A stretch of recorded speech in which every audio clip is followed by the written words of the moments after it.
তিন রাজকুমারী বোন, একটি মায়াবী গল্প। অনেক দিন আগে এক রাজ্যে তিনটি রাজকুমারী জন্ম নিয়েছিল, যাদের মধ্যে প্রতিটি ছিল অন্যরকম।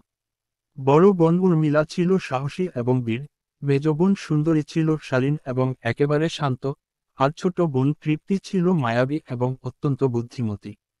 তাদের রাজ্য ছিল শান্তিপূর্ণ, তবে একদিন এক অদৃশ্য বিপদ রাজ্যে আক্রমণ করল। এক রাতে অন্ধকার আকাশের মধ্যে এক ভয়ঙ্কর মেঘের দল জমে উঠল এবং রাতের নীরবতায় একটি ভয়ানক স্রষ্টা, এক অদৃশ্য পরী, রাজ্যে আক্রমণ করল। রাজ্যের মানুষ দিশাহীন হয়ে পড়ল, আর এই বিপদ কাটানোর জন্য রাজকুমারী বোনদের কাছে সাহায্য চাওয়া হলো। রাজকুমারী উর্মিলা প্রথমে সামনে এগিয়ে আসল। তার সাহসিকতার সঙ্গে সে এক শক্তিশালী তলোয়ার নিয়ে পরীটির সামনে দাঁড়িয়ে গেল।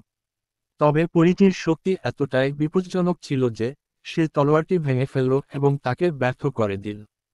কিন্তু সুন্দরী, মেজ বোন, সেই মুহূর্তে কিছু গভীর মন্ত্র উচ্চারণ করে একটি শক্তিশালী শিল্ড তৈরি করল, যা পরীকে কিছু সময়ের জন্য আটকে দিল।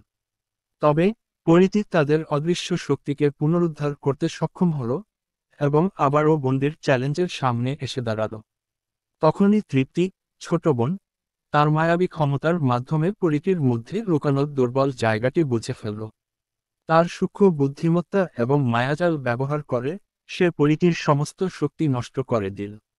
এইভাবে তিন রাজকুমারীর বোন একসঙ্গে মিলে রাজ্যকে বিপদমুক্ত করল।